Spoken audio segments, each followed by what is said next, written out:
Bueno,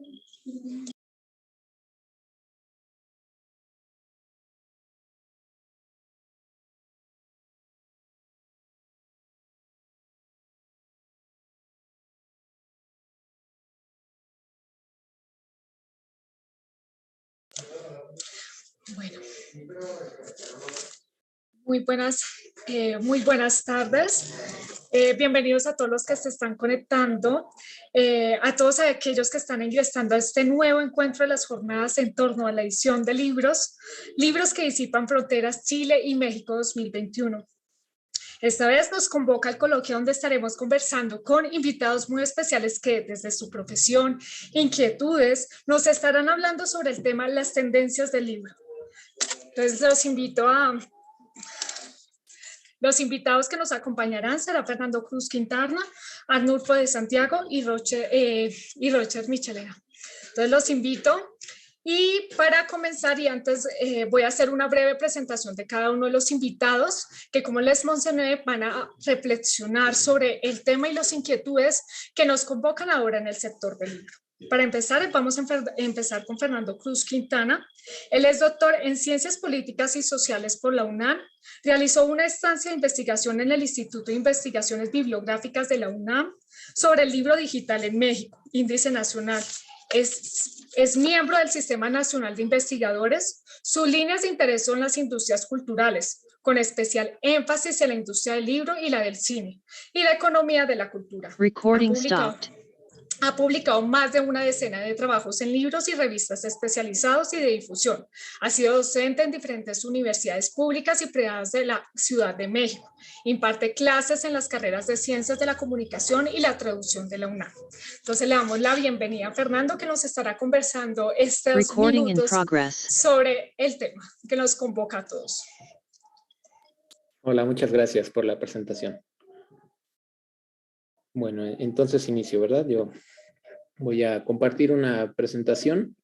Agradezco especialmente a Camilo Ayala que me invitó a participar en estas jornadas.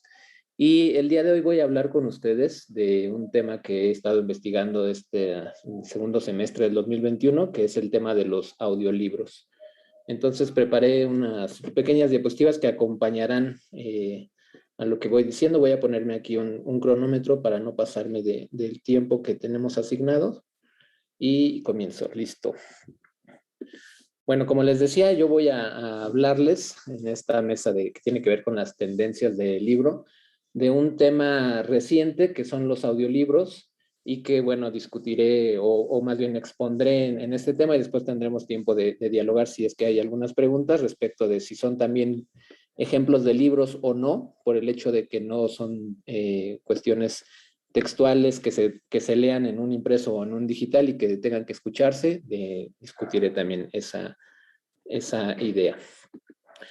Este año leí un libro que seguramente muchos de los que nos están escuchando ahorita también recuerden, que es El infinito en un junco de Irene Vallejo. Hay una parte que me gusta mucho bueno, todo el libro me encanta, es uno de los libros que más he disfrutado en toda la vida, no nada más en este año. Y hay una parte que me gusta mucho en donde Irene Vallejo recuerda a la tradición oral y a cómo algunos libros que hoy en día conocemos en su versión impresa, como la Ilíada y la Odisea, en principio fueron una tradición oral que se compartía de generación en generación y que mucho importaba digamos, la interpretación que cada narrador le iba añadiendo, ¿no?, a estas historias, que probablemente no son en la manera como las hemos leído, pues se modificaron porque cada persona que les iba añadiendo de su cosecha los modificaba, y entonces el resultado que tenemos hoy en día pues debe de distar mucho de un original, si es que lo hubo una primera relato. En realidad fueron muchos autores que fueron haciendo esto y que lo modificaron, insisto, con su aportación narrativa. En ese caso, en este relato que recuerda Irene Vallejo en El infinito en un junco, entonces podemos conocer cómo las historias que se consumían en aquel entonces pues tenían, en la ausencia del papel o del impreso o de esta idea del texto en un receptáculo fijado y que puede trascender en el tiempo, la manera como se expresaban mejor y como se perpetuaban, pues era simplemente mediante repeticiones constantes que se iban haciendo. Y piensen entonces en cómo, en las dificultades que tiene para que esto se pueda perpetuar en el tiempo sin que se modifique, algo que sí ofrece la palabra escrita, ¿no? Esta fijeza y esta perdurabilidad a través del tiempo. Cuando pienso en el tema de los audiolibros, que es algo muy reciente, que seguramente también quienes nos escuchan, algunos de ustedes será consumidor. Yo el día de hoy les hablo como una persona que ha investigado audiolibros, pero también como una persona que escucha audiolibros y que me ha gustado mucho este formato de publicación que tenemos hoy en día. En la investigación que estoy haciendo fue para mí muy curioso encontrar cómo los audiolibros en realidad son más viejos de lo que yo pensaba, porque yo pensaba que los audiolibros habían iniciado en ese momento de la historia donde las tecnologías como los cassettes y los CDs permitían grabar y reproducir un audio, y entonces la industria editorial, que tuvo algunos ejemplos de eso, ya les hablaré ahorita, pensé que en ese momento había comenzado, pero leyendo al respecto del tema me topé con este dato que Tomás Alva Edison tenía pensado al fonógrafo como un dispositivo para crear audiolibros o para crear libros que se escucharan. Esa era una de las ideas que él tenía, y entonces pues nos podemos ver cómo los libros son incluso de finales del siglo XIX.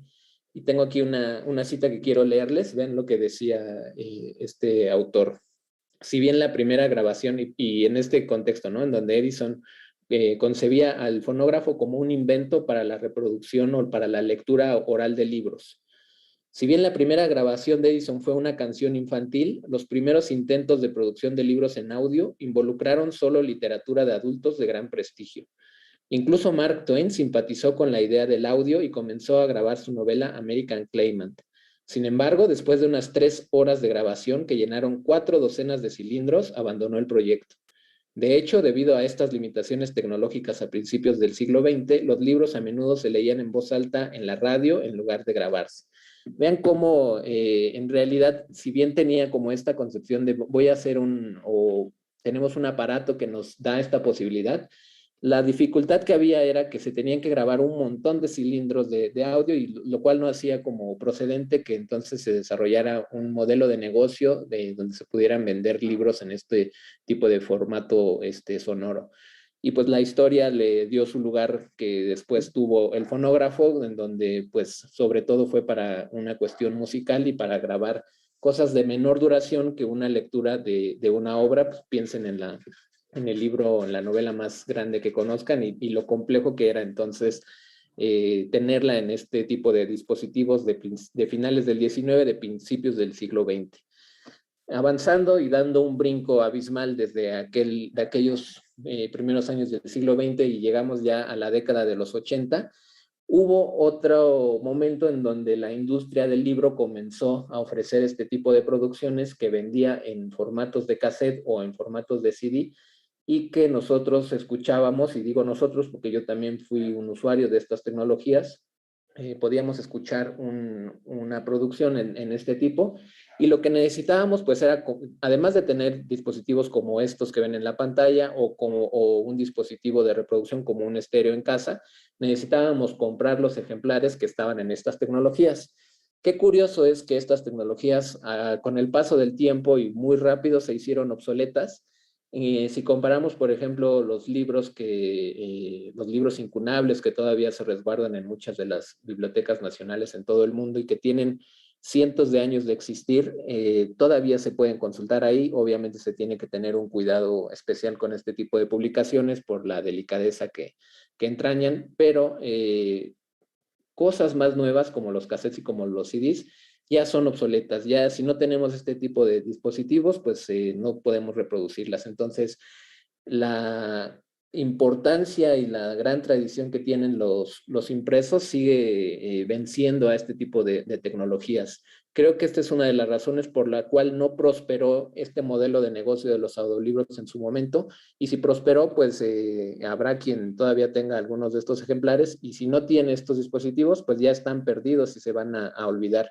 Además, en el caso de los cassettes, pues la cinta magnética con el paso del tiempo corre el riesgo de que ya pueda ser irreproducible, incluso teniendo las tecnologías para hacerlo.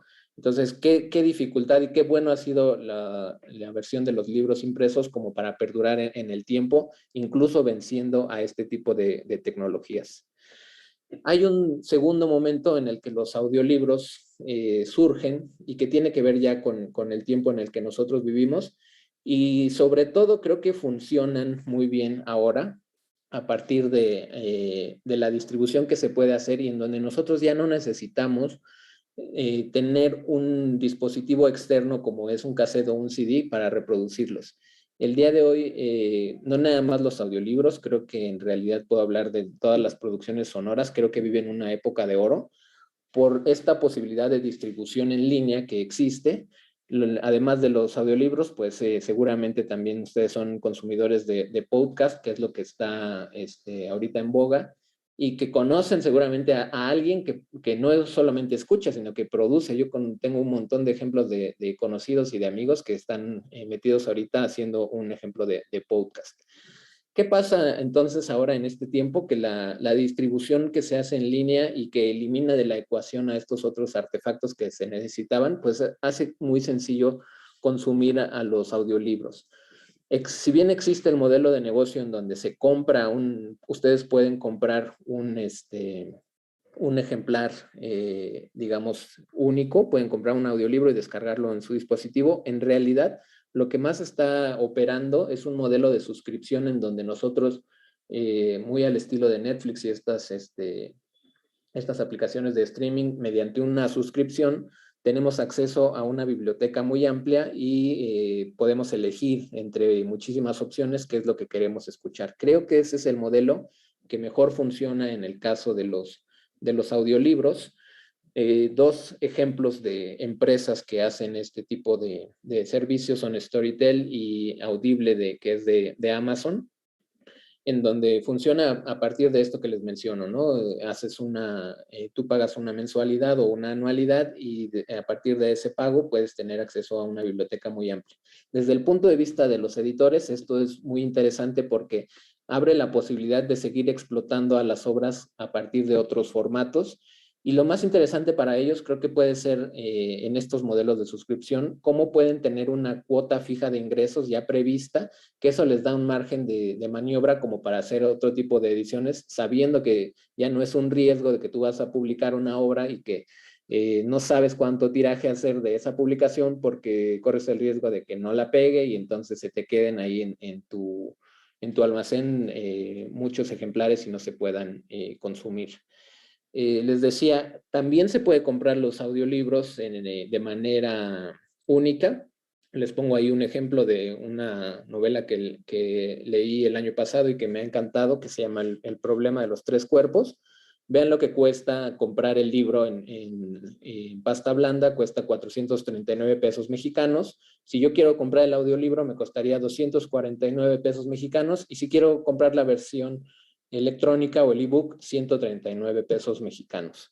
Esto no siempre funciona así, ¿no? Habrá algunos otros ejemplos, tiene que ver también con la novedad y con el tipo de libro que se trate, pero regularmente es así que el más caro siempre va a ser el impreso, incluso más caro si existiera en el formato de pasta dura, después el audiolibro y finalmente el ebook. La generalidad es así, aunque habrá algunos casos en donde lo más caro va a ser el audiolibro. Y lo que creo que sí siempre ha sido un estándar es que el libro electrónico es el formato más barato. En esta mesa de tendencias, yo pensé en este tema de los audiolibros porque en todo el sector editorial no ha habido un formato que crezca tan rápido y en tanta proporción como son los audiolibros en los últimos años. Les pongo aquí algunos ejemplos desde el punto de vista de la venta y de la producción. La Audio Publishers Association de los Estados Unidos hace una comparativa de cuántos libros se han publicado en este formato de audiolibro. De 2005, hace un corte por lustros, de 2005, 2010, 2015 y 2020. Y vean ahí las cifras de cómo creció. En el 2005 se publicaron en los Estados Unidos 2.677 audiolibros y hagan, no tengo aquí el dato porcentual, pero pueden ver que esto se disparó incluso arriba del 100% en un periodo de 15 años, porque en el 2020 se publicaron 71.502 libros. Eso desde el punto de vista de la producción de los audiolibros.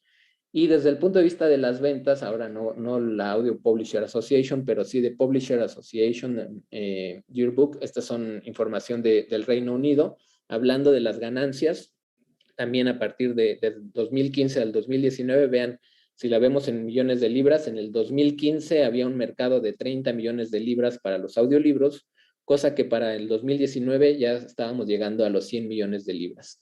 No hay un formato que haya crecido tanto como creció esto de los audiolibros en los últimos años. Y esta es mi última diapositiva. Yo también quiero reflexionar a propósito de qué es lo que implica hacer este tipo de producciones y si todos los libros se pueden publicar en este formato. En principio, ¿qué es lo que implica? Pues es un trabajo distinto al de hacer una edición para un impreso, en donde, como ustedes saben, pues tiene que haber un cuidado de corrección de estilo, un proceso de maquetación y todo lo que el trabajo editorial hace a propósito de trabajar un texto que tendrá una salida impresa o una salida en un formato digital. Es radicalmente distinto, obviamente, producir un audiolibro porque se tiene que contratar actores o personas que se dedican a la locución, lo cual encarece este tipo de producciones y entonces no cualquier empresa se puede dar el lujo de publicar en estos formatos. Esa es una de las primeras reflexiones que he tenido de esto, ¿no? También no cualquier tipo de libro se publica. Estoy pensando en las diferencias editoriales que van de una narrativa a un libro de poesía, a un libro de cocina y toda la multiplicidad de publicaciones que conocemos. Hay algunas que se prestan más para esto y creo que las que mejor funcionan en el caso de los audiolibros son los libros narrativos. No otros ejemplos de libros, pero los libros narrativos en donde nosotros nos cautivamos con una historia que se está contando son los que más se están publicando en estos formatos.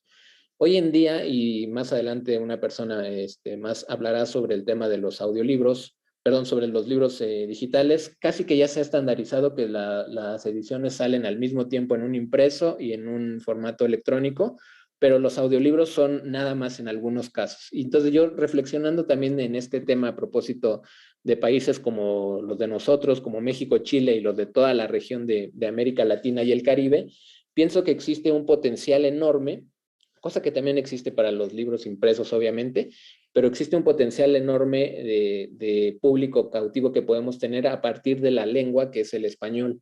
Y aquí viene si bien esta es una posibilidad y una ventaja que tenemos nosotros hablantes de este idioma, en el caso de los audiolibros implica la problemática que a veces a mí me ocurre leyendo libros editados, por ejemplo, en España, pero esa problemática no, lo único que puedo notar es como las diferencias que tenemos al mencionar algunas cosas, pero la problemática se hace más grande en el caso de los audiolibros porque puede ser chocante o puede ser difícil escuchar el acento de alguna persona hablando desde un español mexicano a una persona que está escuchando un audiolibro, no sé, en Colombia o en Argentina, y las diferencias que tenemos en nuestro acento y en nuestra pronunciación, pues puede hacer que exista una dificultad.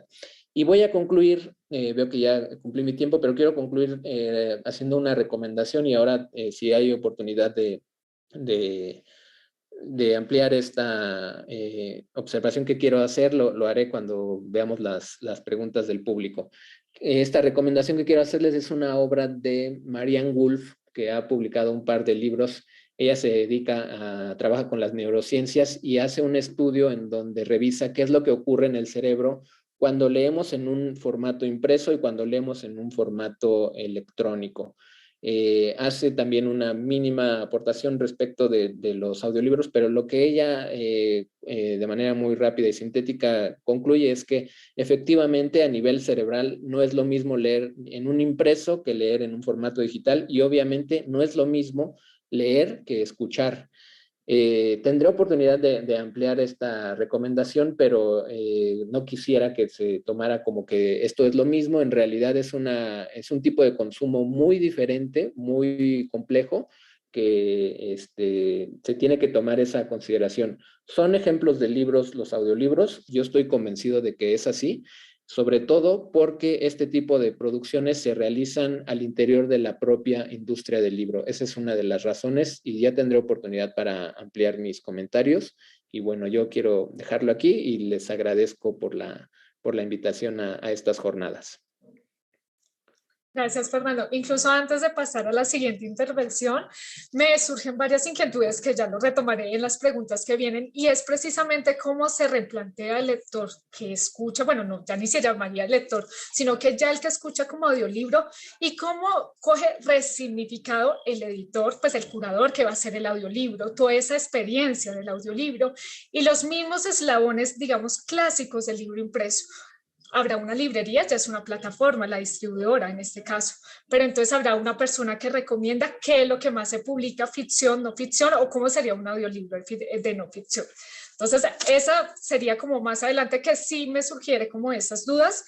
Y ahora seguimos con la intervención de nuestro siguiente invitado, que sería Arnulfo de Santiago. Él es doctor en Historia y Civilizaciones por la Escuela de Altos Estudios en Ciencias Sociales, con sede en París, Francia. Es también maestro en edición por la Universidad de Guadalajara y en comunicación por la UNAM. Desde hace 20 años es profesor e investigación de la UAM, donde imparte los cursos de Historia, la maestría de Diseño y Producción Editorial y Periodismo en la licenciatura en Comunicación Social. Además, coordina la maestría en edición. Es miembro del Sistema Nacional de Investigadores. Entonces, le cedo la palabra a Arnulfo.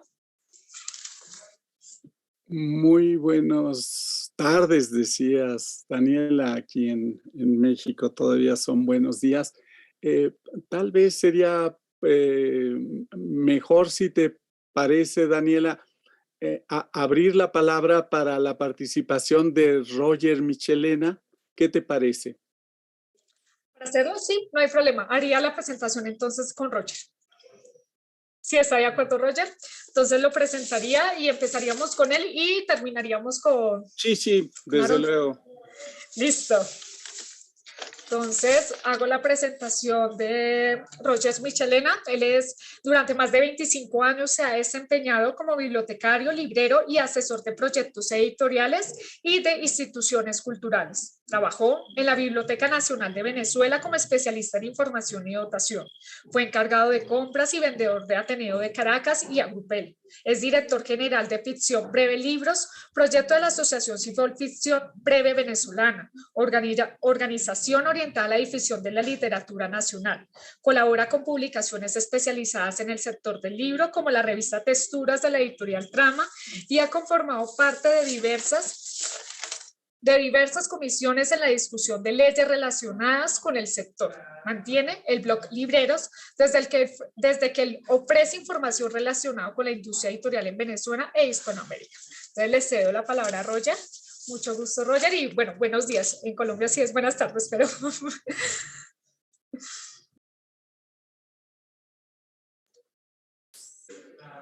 ¿Será Roger? Espérame.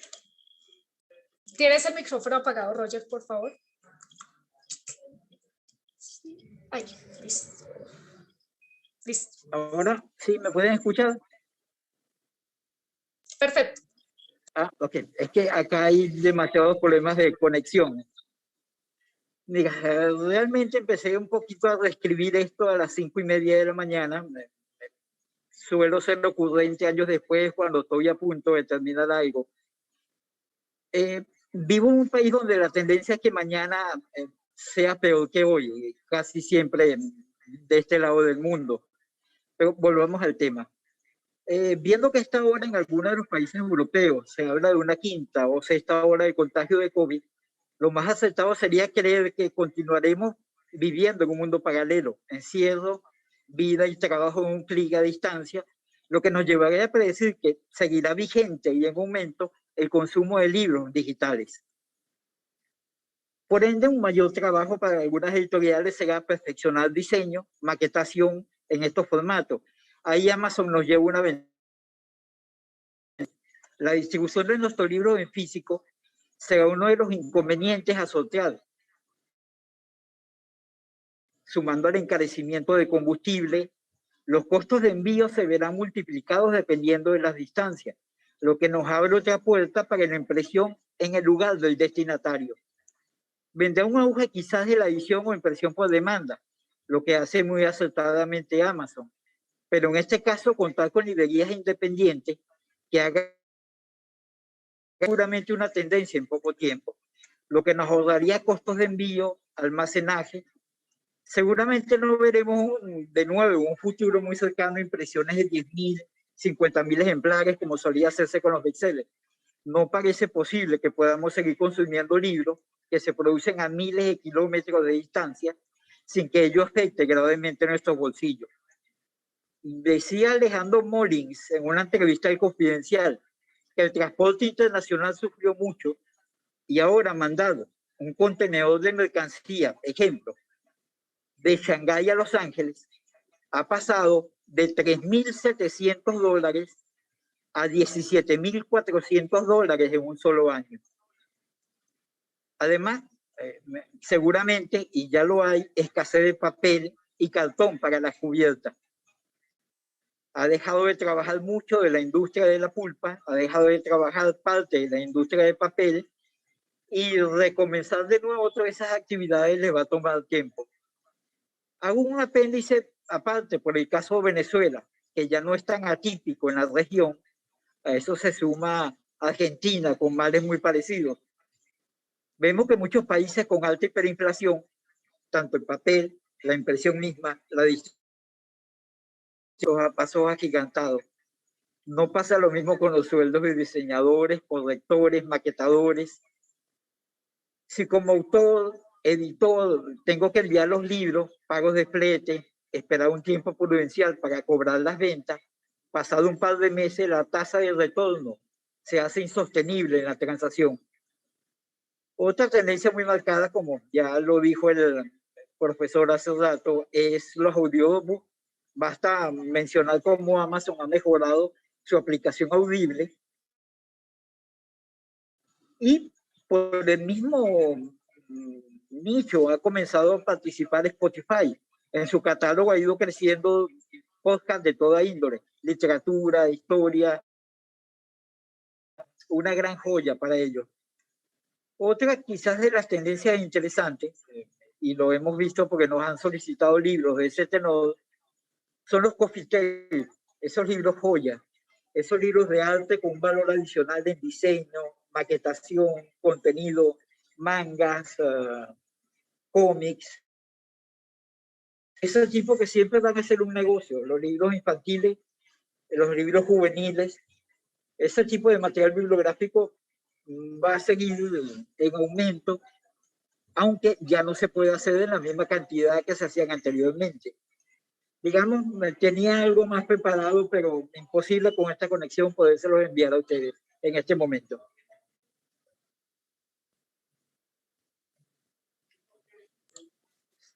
Muchas gracias, Roger. Se nos cae mucho la conexión, lo lamento mucho. No, no te preocupes. Antes, muchas gracias y el poder asistir aquí. Bueno, sí, estamos en un sitio público que es el que mejor conexión tiene. Muchas gracias. Bueno, no, si desea agregar alguna otra aportación o argumento, reflexión, o seguimos ya con la intervención de Arnulfo. Sí, podemos seguir con la otra, seguir mejor, antes que se me caiga la conexión a mí. Listo. Entonces seguimos con la intervención de Arnulfo. Ya realicé la presentación, le cedo la palabra y seguimos con las intervenciones, ya con las preguntas, finalizando ya las intervenciones. Pues ahora sí, muchas gracias, Daniela. Yo creo que fue más que oportuno ceder la palabra a Roger. Es un gusto poder escucharlo desde Venezuela.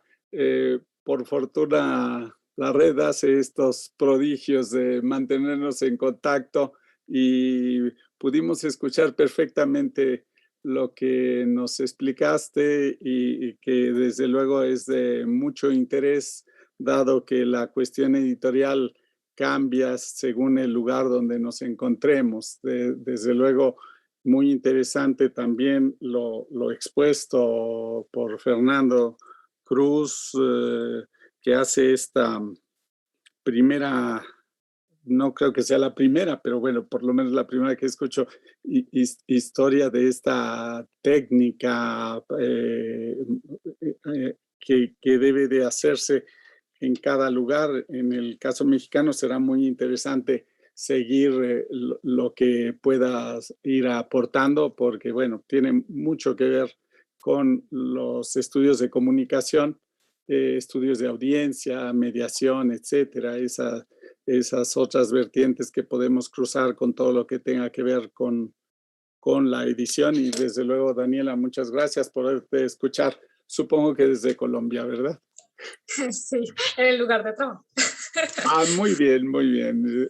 Y desde luego agradezco la invitación para participar en estas jornadas, desde luego a quienes organizan, a todo el equipo que hace posible también esta transmisión, y desde luego viendo los objetivos, uno de las guías para buscar una respuesta a esta pregunta de las perspectivas del libro, para mí lo constituyó este acercamiento entre México y Chile, que desde luego, oyendo las voces también, participantes, también engloba a toda la región, a toda América Latina.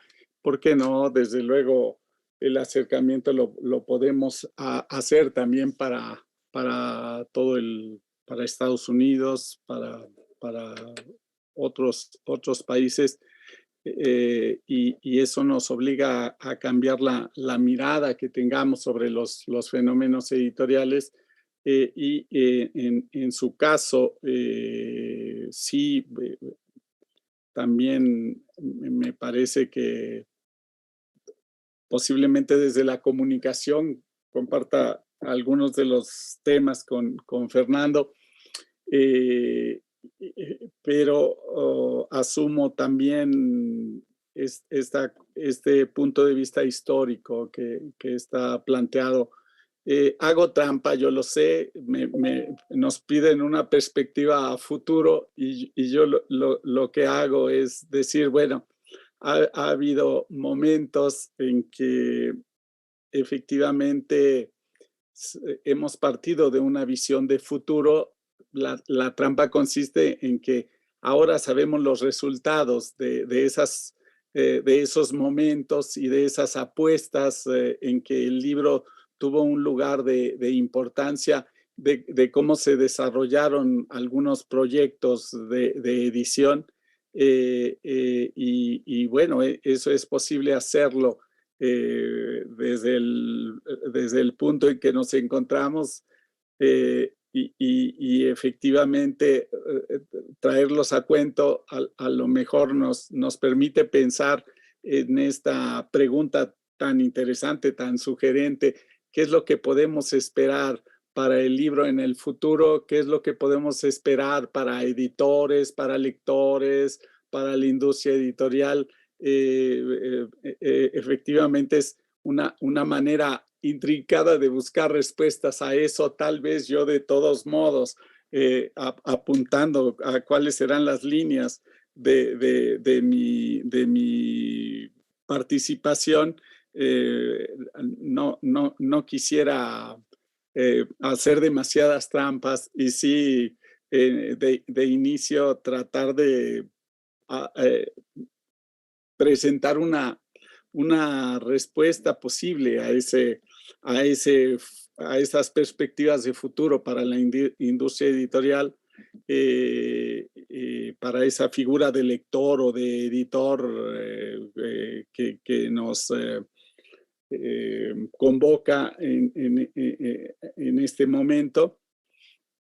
Y sí decir que como parte de esas perspectivas, yo tiendo a ser optimista. Será tal vez que ya tenemos demasiadas décadas anunciando que el libro va a desaparecer, que el periódico va a desaparecer, y yo creo que eso ha funcionado muy bien para encuentros como este, para presentaciones en ferias internacionales del libro, para grandes coloquios internacionales. Ha hecho más fácil nuestra tarea como comentaristas. Ha hecho también más fácil la tarea de quienes venden futuros posibles, que son las grandes compañías.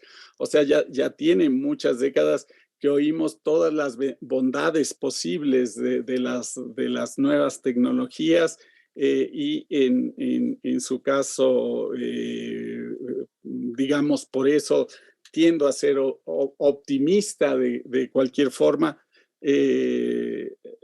Creo que quienes sigan augurando o apostando por esa muerte del libro impreso, pues se van a quedar con las ganas. En su caso, que hay suficiente materia de desarrollo cultural para pensar que también quienes somos lectores tendremos suficiente espacio para continuar con nuestras actividades, tal vez más ahora, ¿no? No es que sea un optimismo nada más, me apoyo en eso, que como ya mencioné, me parece hasta cierto punto excesivo preconizar esa desaparición, y en su caso, claro, tienen la fuerza de la tecnología, la fuerza de lo digital para apoyarse. Tienen también la fuerza de la inventiva necesaria. O sea, estamos en un momento seguramente en que se necesitan muchos proyectos como estos audiolibros,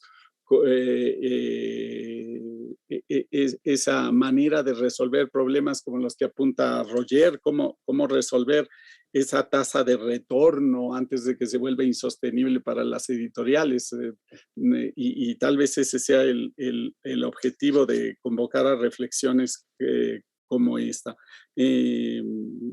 Vaya, también tiendo a ser optimista porque creo que, como lo diré más adelante, ya hacia el final de mi presentación, no hay que preocuparse demasiado porque los grandes grupos editoriales ahora en actividad vayan a perder algo de sus enormes ganancias.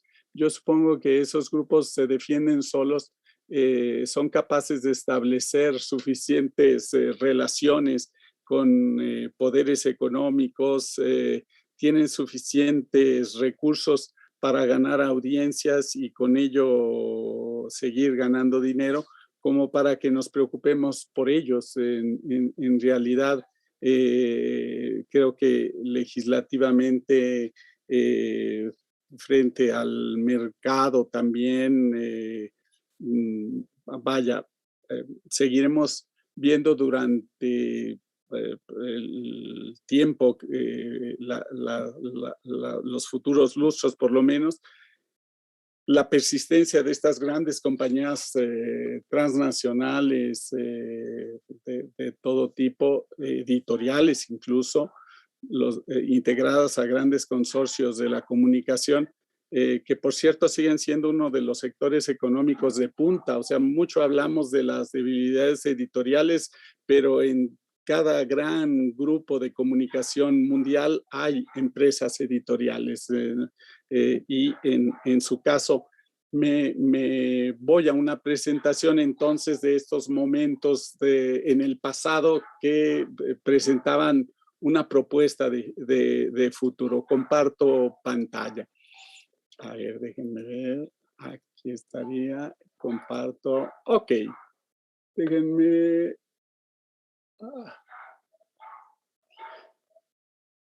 Esto es los puntos sobre los que nos pidieron reflexionar. En su caso,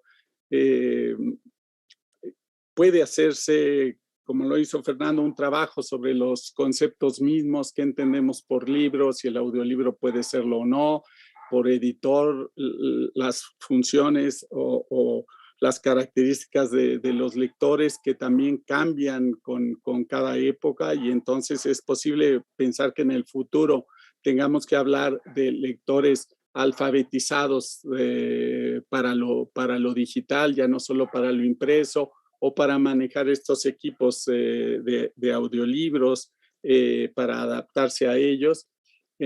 También hablar del término mismo de la industria editorial, y en su caso, la pregunta planteada es ¿qué perspectivas podemos tener para la industria editorial?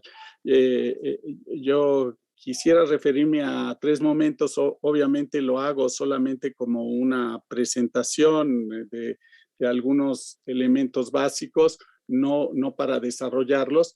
Tiene mucho que ver con la discusión actual de qué entendemos por libro, tal vez con el marco mismo de estos momentos. El primer momento del que hablaría, ya los ven enumerados ahí, 1535, 1821, 1910. El primer punto que podría abundar en un debate del que nos sugiere Fernando, el audiolibro es libro o no, ya lo tendríamos desde este antecedente. Finalmente, una manera de ver este concepto de libro tiene que ver con que antes en América ya había libros, aunque no tuvieran la forma a partir de Gutenberg. Y sin embargo hay que reconocer la fuerte influencia que el libro tiene desde hace 500 años, y también el lugar que se le asignó al libro como parte de esa empresa que justificó el dominio de toda América, la evangelización. No hablamos propiamente de una industria editorial, obviamente, entonces también ese concepto tiene diferentes momentos, puede variar su definición en el tiempo. Hablamos de imprentas, y claro, no hablamos de lectores tal como lo entendemos hoy, hablamos de personas a quienes se les tenía que formar como buenos cristianos. Tan solo ligo esto con un propósito determinado, de la evangelización. Salto rápidamente a otro momento. Hace 200 años, con la independencia de América, se abre un espacio en que finaliza el monopolio español y hay este proyecto de nuevas naciones independizadas de la corona española, pero ahí hay entre las fuentes posibles, y yo hablo de una revista en el español publicada en Londres, Socios de Españoles Emigrados, de 1825, publicada en Londres, este proyecto en el que interviene una de las grandes figuras americanas, Andrés Bello, primero en Londres, después se traslada a Chile, y decía yo que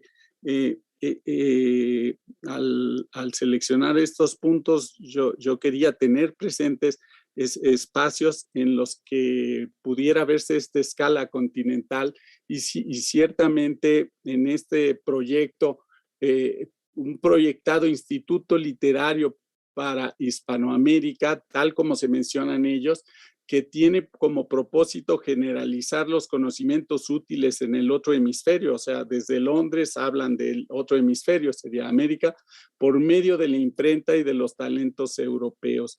Y otra vez, no es que ese libro ya existiera, sino que se proyecta. No es que esa industria editorial ya estuviera plenamente en funcionamiento, sino que se utiliza el poderío técnico europeo, tanto inglés como francés, y entonces se empiezan a producir libros que en parte pueden seguir esa línea de formar buenos cristianos, como este catecismo o para recrear la revolución en Hispanoamérica, en toda la región. Aquí está una edición de Ackerman alrededor de 1830, hechas en español, que ya nos dan motivos, imágenes propias de nuestra cultura, y en proyectos que también van a ocupar todo ese siglo. Salto al tercer momento, que sería 1910. Tal vez aquí hablemos de un proyecto un tanto más nacional. Seguramente esto que yo marco para México, la extensión de la educación para el pueblo, se vivió en Chile, en Colombia, Venezuela, con otros nombres, con otras instituciones. Aquí estamos celebrando el centenario de la Secretaría de Educación Pública y ustedes ven la foto tomada en 46, Archivo Casasola, 10 millones de cartillas de lectura para el pueblo de México. Y la cartilla, curiosamente, tiene resonancias de evangelización y de títulos cristianos. Eso es también como innegable. En fin, tres momentos en que, si bien ese libro no tenía un lugar pleno, la industria editorial tampoco estaba plenamente constituida. Lo que sí hay es como un lugar que se le asigna al libro a futuro, y esa tal vez sería el motivo principal de mi exposición.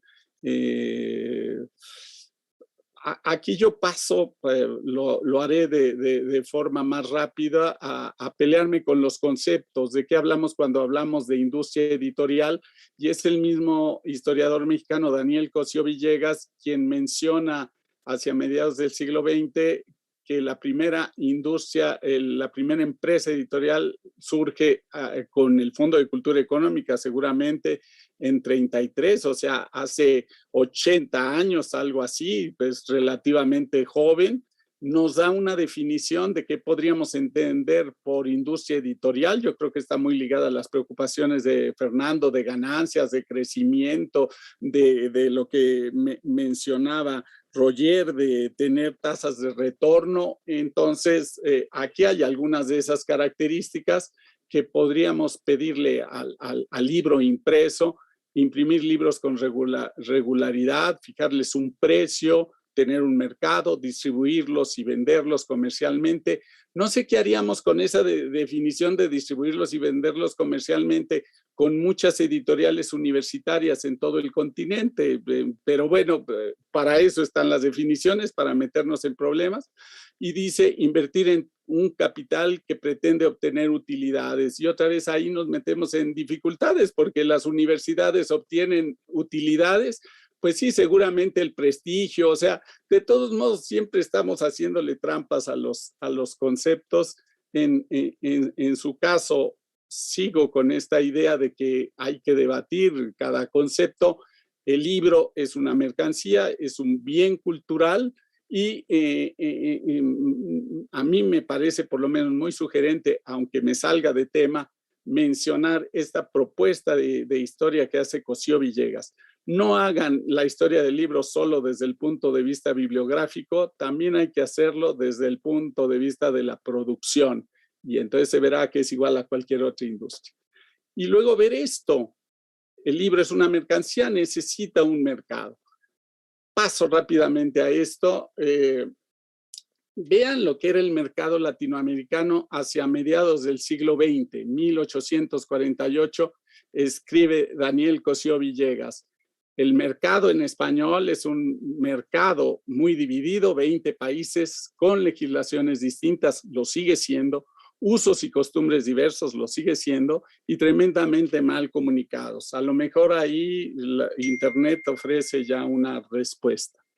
Y luego vean esto, que nos remite a una comunicación francamente colonial. O sea, hacia mediados de siglo, Cosío Villegas dice que los libros desde México van a Nueva York, de Nueva York se van a todo el resto del continente, a Brasil, Uruguay, Argentina, o a Colombia, Ecuador, Perú o Chile.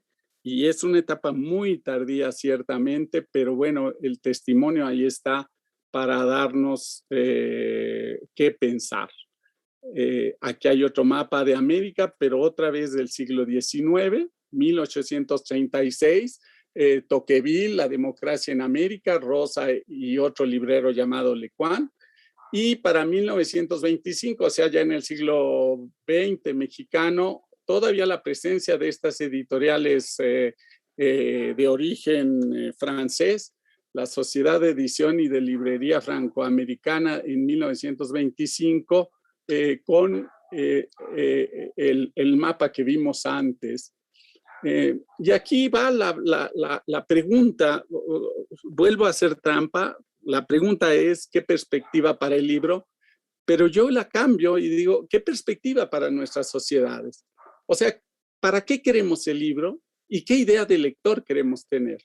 Me parece que eso sigue haciendo falta mientras centremos el debate en qué le puede pasar a las editoriales, en qué le puede pasar a los grandes consorcios, que ya dije que ellos resuelven sus problemas solos, y más bien eso abriría perspectivas distintas, por fortuna, que tienen mucho que ver con la definición, que tienen mucho que ver con otros sectores editoriales que no son las grandes empresas, que muy posiblemente sean estas editoriales que estén publicando desde lo local, desde las comunidades, para grupos indígenas, para grupos con preocupaciones sociales, que tal vez pudieran recordar esfuerzos como la impresión en mimeógrafo que hacían los movimientos estudiantiles en el 68, o sea, darnos posibilidades de nuevos proyectos editoriales que podrían abrirse campo, un poco como lo menciona otra vez, recuerdo el ejemplo de Fernando, que él conoce gente que produce y que lanza sus grabaciones, sus emisiones y puede llegar ya a muchas partes del mundo. Me parece que ese es el tipo de preguntas que podrían ser más sugerentes en estos momentos. Yo sé que abuso un poco del tiempo. Ya mencioné esto, que los grandes consorcios editoriales y tecnológicos transnacionales no requieren que pensemos en cómo podríamos salvarlos. Sí, ver que cuando ellos quieren presentarse como nacionales lo hacen, que están muy ligados al prestigio del libro como algo cultural, que dominan los mercados en diversas escalas y ahora hasta la recepción casera, o sea, en realidad han logrado llegar y hacer circular mensajes que pudiéramos decirles que les conviene, muchas veces con esta preocupación de las noticias falsas que distraen mucho la opinión pública y están también cambiando la estructura de valor del libro para darnos recordarnos que es necesario alfabetizar para que la gente aprenda a distinguir lo bueno, lo falso de lo verdadero, por lo menos, ¿no? Y ya se ve que algo no me caen demasiado bien cuando digo que ellos dicen que portan los valores de la democracia, de la libertad, ellos quieren asumirse como único futuro posible, lo que sí hacer notar que la tenemos difícil en nuestra región si vemos que la constante desde hace 500 años es la presencia de la edición extranjera. Esa es la constante. ¿Cómo salir de eso a lo que estamos acostumbrados? 500 años de la llegada de los españoles, del dominio de su imprenta, de su legislación.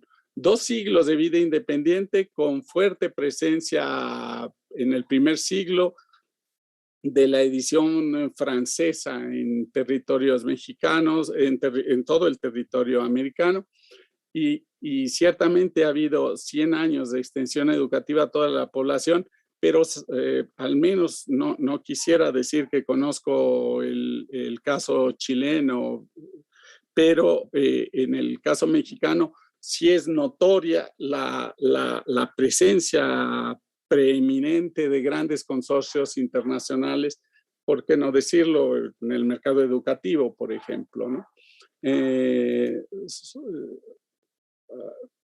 Tengo al final un ejemplo, pero yo creo que de eso podríamos platicar más adelante. Cómo actúa un consorcio como Ediciones SM, y en su caso solo lo apunto, no quisiera abusar de la palabra. Muchísimas gracias. Muchas gracias, Arnulfo. Bueno, de lo que tanto los tres, de lo que han mencionado, me surge incluso la primera pregunta, creo que es pertinente, un poco se puede adecuar con lo que mencionaba Fernando con los audiolibros, que no es como un tema que conozco mucho, pero también me replantea también esas mismas inquietudes. Y la primera pregunta que les quiero hacer es cómo esos eslabones clásicos del sector del libro, pues sabemos que está el autor y a la final está el lector, y hay un montón de intermediarios, que está el editor, está la librería, pues están también los distribuidores antes de la librería, está el librero. ¿Cómo se replantean con estos cambios? Y cambios en el sentido de, hablamos de libros digitales, del comercio electrónico.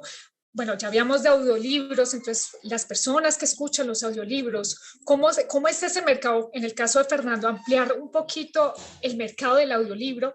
Y para ustedes, ¿cómo es ese tal vez y ese quizás de replantear esos oficios y esos eslabones? Porque hay una transformación, ya no hablamos del mismo editor que inicialmente conocemos, ya hay otras funciones que hacen los editores. Las mismas librerías tienen e-commerce que están buscando diferenciarse de las montones de e-commerce, tratar de diferenciarse, y cómo el espacio físico también tiene que adaptarse a esas transformaciones tecnológicas, ¿no? Entonces, y lo hago mucho como desde el enfoque también, yo soy librera, entonces también como que me replantea eso, hablamos del destino y el futuro del libro, de los cambios de formatos, de cómo los lectores buscan esos cambios de formatos, cómo hay un nicho de lectores, en el caso de los audiolibros, los que buscan los audiolibros, pero esos eslabones, como que ustedes cómo replantearían o cómo ven esa resignificación de esas personas que hacen parte del circuito de comunicación del sector. No sé quién quiere iniciar. ¿Puedo iniciar? Sí, gracias, Arnulfo. Bueno, de esta pregunta, Daniela, pienso en dos cosas. Tú hablabas de cómo se ha replanteado o modificado las nociones que tenemos desde editor, edición y también la idea del lector, que ahora es un lector internauta, en este caso de los formatos digitales y también de los audiolibros, porque se consumen en línea. En primer lugar, desde el punto de vista de la edición, creo que sí ha habido un replanteamiento. Hoy en día existen opciones de autopublicación, que la autopublicación, claro que existía desde antes de lo digital. No había ninguna restricción legal que impidiera a una persona ser su propio, además de autor, editor de libros, impresor también, y si tenía la posibilidad, pues distribuirlo. Creo que eso existe desde antes, aunque ofrece una nueva oportunidad lo digital, con modelos de negocios como los que tiene Amazon, pero no es el único, en donde te permiten a ti, autor, publicarte, le llaman autopublicación, porque no hay ya efectivamente un intermediario editor que va a hacer un trabajo cuidado de tu texto. Y entonces lo pienso desde el punto de vista también de la persona que está interesada en que lo publiquen y que lo ha intentado muchas veces en las editoriales y le dan negativas todo el tiempo. Probablemente sea la única opción que tiene. ¿Qué se pierde? Pues obviamente se pierde todo el cuidado editorial que hay de por medio, y que ese es un añadido que de valor pues muy importante, el cuidado editorial, el trabajo de corrección de estilo, el que un sello se arriesgue y te permita publicarte con el nombre de su empresa, pues eso se va a perder. Pero desde el punto de vista de la persona interesada en que le publiquen, pues es bien interesante lo que tenemos hoy en día. Justo ayer estaba hablando en una clase con mis alumnos de lo que ofrece Amazon, y que tan sencillo como subir tu archivo y en un par de días ya está en línea para que se descargue. Y también desde el punto de vista de las regalías, es bien interesante para los autores, porque pueden ser incluso regalías de hasta un 70% para los autores, aunque obviamente pues es bien difícil que tú, como persona desconocida que no tienes detrás una editorial que esté respaldando lo que tú vas a publicar, pues te asegure que hay calidad ahí, ¿no? Porque podría ser un texto con un montón de faltas incluso ortográficas que va a estar subido ahí para que alguien lo compre. Ha habido algunos ejemplos, pienso en Stephen King, que es uno de los, como si fuera él mismo una industria por todo lo que publica, y él ha hecho algunos ejercicios interesantes de autopublicarse, pero pues es Stephen King, ¿no? Que ya tiene un nombre y un reconocimiento detrás, y entonces él se puede dar el lujo de hacer eso, pero otras personas desconocidas, si Fernando Cruz quisiera hacerlo, pues, y subo mi libro, pues ¿quién lo va a comprar? Nada más mis tías y mis papás van a cobrar esas obras. Bueno, lo dejo aquí para no abusar de la palabra, por si Arnulfo también quiere decir algo.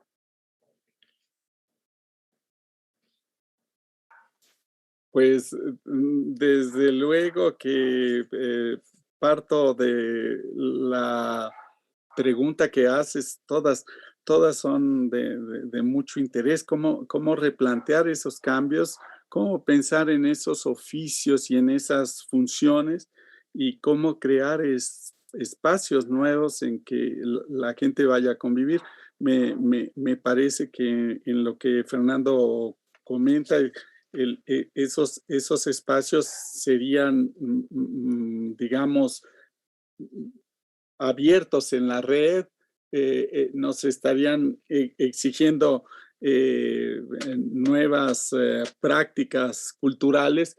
Ahora no suena tan descabellado eso, pero venimos de año y medio, cerca de 2 años de pandemia, un aprendizaje intensivo, y muy probablemente los puntos que comentamos, si pierden de vista lo que nos ha pasado durante la pandemia, me parece que justamente una pregunta de interés que se ha de hacer Fernando con los audiolibros, queda en que las cifras depende de qué momento hablen de 2020, porque ciertamente debe haber habido un impacto fuerte durante desde marzo hasta diciembre de ese año, como todo lo que llevamos de 2021. Evidentemente, hasta los más reacios a hacer cambios de todo tipo en sus consultas, en lo que leen, en lo que escuchan, en lo que consumen, pues se han visto sometidos a lo que a final de cuentas, para quienes se pongan a estudiarlo, va a ser un laboratorio social de lo más interesante. No sabemos, a no ser personalmente, digamos, lo que nos ha tocado vivir, el hecho de estar aquí, por ejemplo, haciendo una transmisión desde nuestras casas, que son espacios privados, pero a la vez es como mi clase y es un espacio público, y lo que yo diga aquí, curiosamente, aunque lo diga en la mitad de mi casa, como sale proyectado en esta pantalla, puede ser grabado y puede ser presentado al colegio académico de mi universidad, y si digo un improperio,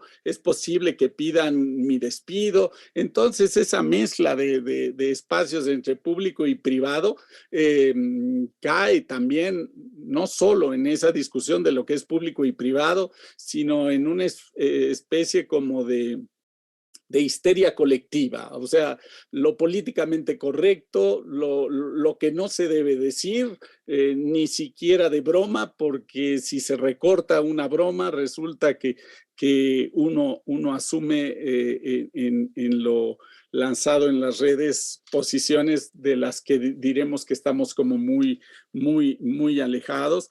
Y precisamente, parece que me desvió de tema, pero otra vez, entre las preguntas de espacios, de funciones, de las funciones, perdón, no quiero hablar de funciones, pues otra vez la muerte del libro.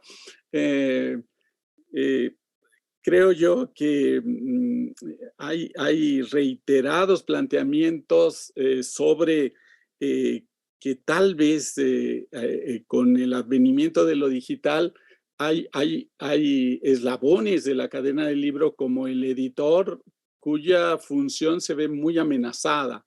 En las palabras de Fernando, el riesgo de que se pierda el trabajo editorial, de que ya en cuanto a modelo de negocios puede triunfar, puede ganar dinero, algo en lo que ya no tenga lugar un editor que cuide el texto, que haga la curaduría, fue otro término que usaste, Daniela, y en su caso, no solo la mención nostálgica, esta de que se pierde el trabajo editorial.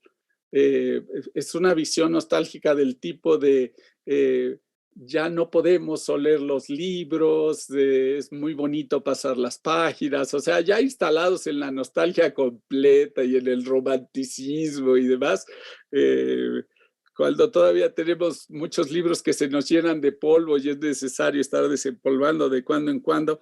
Pero la mención ciertamente, cuando hablamos de las redes y de lo que está pasando en la circulación de mensajes en las redes, cobra un sentido con el cual hay que tener también, al que hay que darle atención.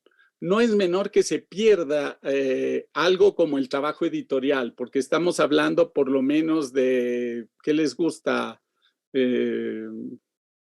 ¿Desde qué época queremos verlo? ¿Desde Gutenberg o nos podemos ir hasta los primeros siglos de la era cristiana con la invención del códice? O sea, tenemos todo un panorama histórico que si decimos que amenaza perderse el cuidado editorial y demás, pues es un asunto serio. Pero eso es, supongo que otra vez nos podría remitir, vaya, no quiero dejarlo ahí porque yo creo que tampoco es el sentido de lo que mencionó Fernando. No es solo el sentido formal, no es solo la ortografía lo que se pierde o la frase bien hecha. El peligro real no está ahí. El peligro real es lo que Roger Chartier menciona.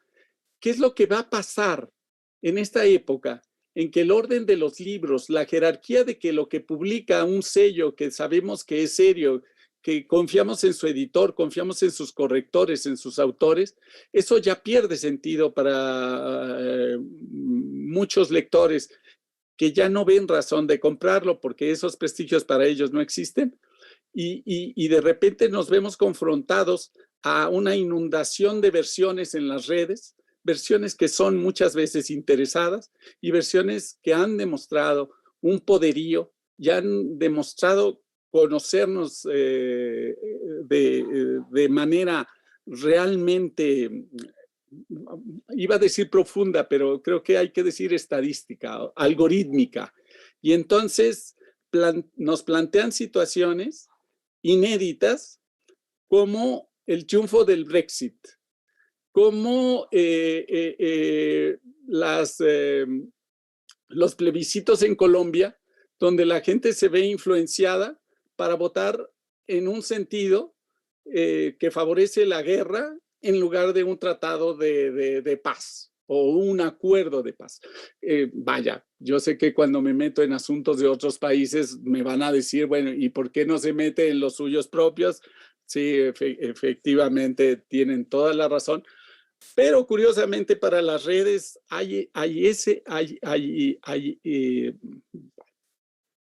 tendrán el poder que les asignemos, pero la preocupación sí es de llamar la atención hasta dónde puede llegar esta circulación y nos remite tal vez a volver a las bases, a que sí es necesaria esa curaduría, a que sí son necesarios esos oficios, a hacer trascender jerarquías y tal vez para no parecer tan apocalíptico ante esas preocupaciones, recordar que tampoco es cierto que todos ya pasamos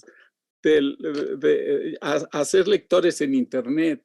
Por fortuna, el caso de Roger Michelena en Venezuela nos recuerda a todos los imponderables, nos recuerda que todavía una gran parte de la población está fuera, desgraciadamente, de las enormes bondades de lo digital. O sea que hay todavía esa figura editorial que va a cambiar totalmente a partir de lo digital. Lo impreso está, creo yo, como bastante lejana. Hay que defender nuestros oficios, hay que defender, por ejemplo, con eso cierro esta parte. En realidad no podemos pedirle a la nueva etapa que resuelva las contradicciones que traemos desde hace mucho. O sea, como sociedad hemos hecho bastante mal nuestro trabajo.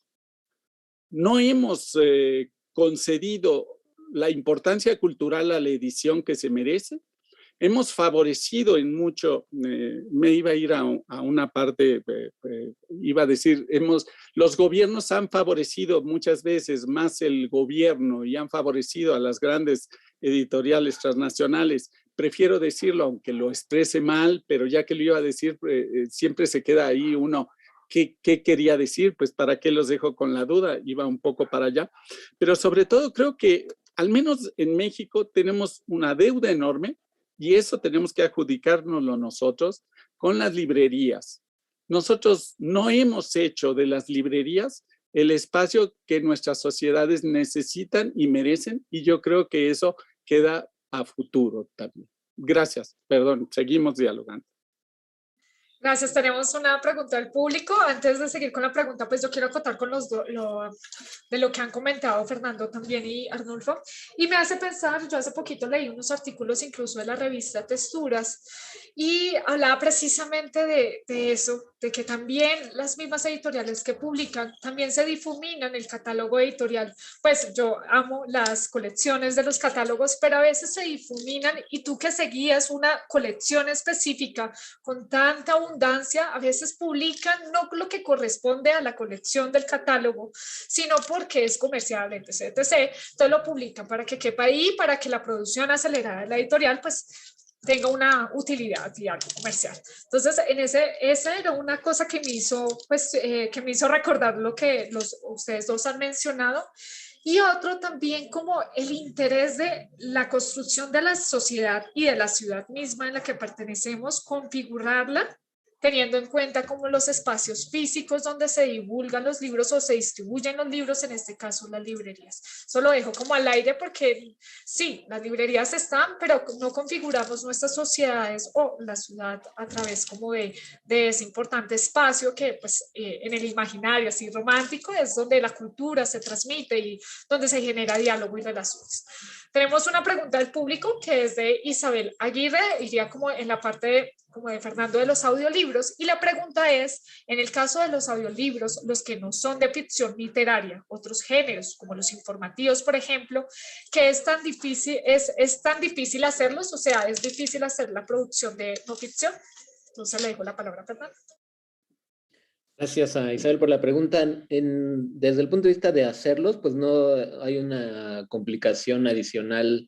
De hecho, yo creo que sería más fácil hacer ese tipo de audiolibros que un audiolibro narrativo, porque en el audiolibro narrativo sí tienes que contar con actores o con personas que no solo están leyendo un texto, sino que añaden una intención y me parece que incluso los narrativos son más difíciles de hacer, pero lo que yo decía es que desde el punto de vista del consumo, de quien los está escuchando, son más relevantes o se venden mejor aquellos que son narrativos porque la misma historia que se está contando te envuelve y hace que entonces fijes tu atención desde el punto de vista de que estás escuchando. Yo sé que los audiolibros ofrecen esta posibilidad de muchas veces estar haciendo alguna otra actividad que no te implica mucho, digamos, trabajo mental, como estar lavando los trastes o en un trayecto, en un recorrido en el automóvil, ir escuchando. Es algo que yo me he dado cuenta que puedo hacer, pero si de pronto no se te pierdes tantito, pues ahí hay un riesgo de que entonces ya no está funcionando muy bien, y además en un texto escrito, impreso o digital, pues tú tienes la posibilidad de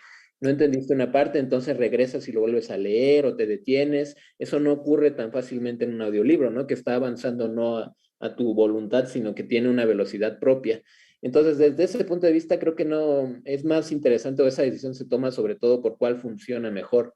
Pensaría en un libro que sea, como tú dices en la pregunta, Isabel, informativo, y entonces tengo en mente dos, ¿no? Uno que sí sea muy didáctico, incluso pensado como estos libros para la enseñanza, que te ponen ejemplos y ejercicios, pues es muy difícil que eso lo puedas replicar en un audiolibro, porque en el modelo impreso está pensado como un libro que tú estás leyendo y que al mismo tiempo te va implicando como actividades. Es muy difícil que funcione así. Otro tipo de libros informativos que probablemente sean como los libros de ensayo, no me refiero al ensayo literario, sino libros de ensayo como de divulgación, pues también funcionan, aunque tal vez esto lo digo sí desde mi consumo y aquí pueda distar de lo que gusta a la gente. Me cuesta más trabajo seguir el orden de una reflexión como es en el ensayo, que puede ser, no divagando, pero pues sí entras al tema desde muchos aspectos y puedes regresar, citar autores. A mí me cuesta más trabajo mantener la atención en eso que en una cosa que va llevando un hilo narrativo. Eso es lo que yo decía respecto de los audiolibros narrativos y por qué creo que son los que mejor funcionan en ese caso. Muchas gracias, Fernando. Yo creo que nos da para una última pregunta. Yo creo que por el tiempo. La última es más una reflexión como personal, incluso cuestionando también lo que decía, tomando en cuenta lo que decía como Roger. ¿Por qué son necesarios para ustedes este espacio en el cual nos encontramos? Reflexionar sobre el futuro del libro, sobre las tendencias, los audiolibros, incluso las mismas publicaciones que sacan, pues la cantidad últimamente que proliferan sobre memorias de editores, libros sobre libros, incluso novelas de ficción sobre libreros y librerías y etc. O sea, ¿cuál es la importancia y por qué se hace acuciante hoy en día que haya este tipo de encuentros y reflexiones?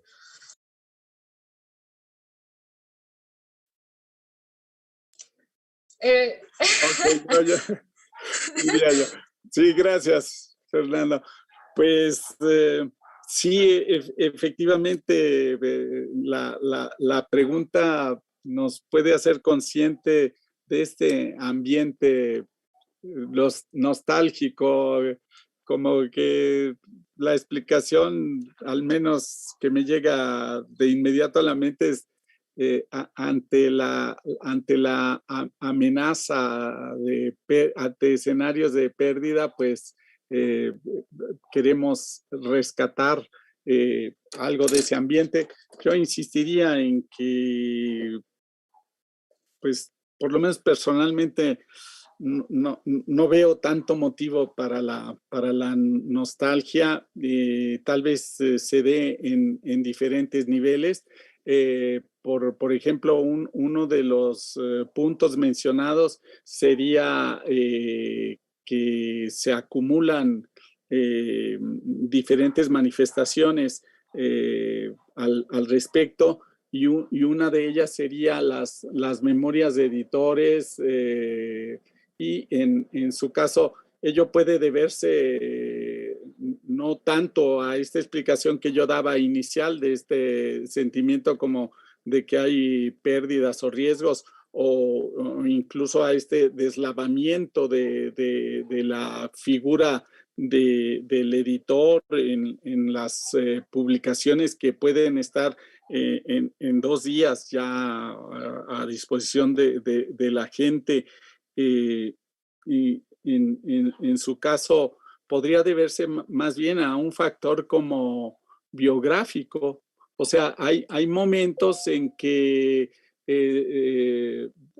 otro momento histórico en que hay una posibilidad de volver en la historia a lo que han sido estos editores o estos, no hablemos solo de editores, me referiré a los impresores, por ejemplo, del fin del periodo colonial en México, pues justamente en los años de 1820 hay varias muertes, desapariciones de impresores importantes, y no podemos dejar de notar que hay una sucesión, que que no podemos dejar de ver que conforme a la reglamentación de la época y conforme a la reglamentación actual, a la muerte de estos editores, a lo mejor ya les sobrevino antes otro elemento que podemos observar en un panorama histórico, es decir, estos grandes editores a lo mejor decidieron antes de su muerte vender su editorial a grandes consorcios y operan de otra forma. Y claro, pues siempre va a ser llamativo al momento de morir ver también qué pasa al interior de estas empresas. Y bueno, más o menos ya sabemos qué pasa, ¿no? O sea, están hechas para hacer una fábrica de dinero y me parece muy bien que lo sigan ganando. Esperemos que sigan haciendo muy bien su función. Los voy a dejar un poco en paz, o sea, no los voy a maltratar demasiado, pero pudiera ser que haya ese factor.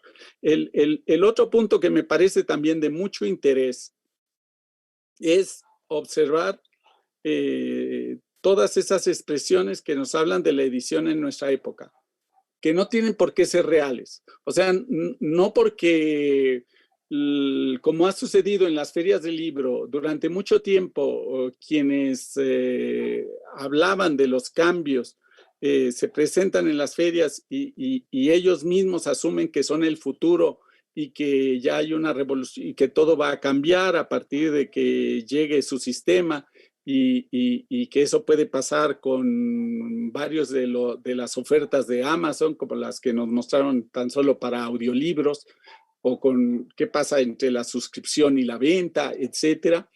No quiere decir que tan solo por ser enunciadas sean reales. O sea, son discursos sobre.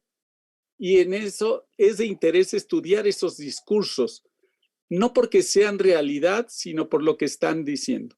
Y eso,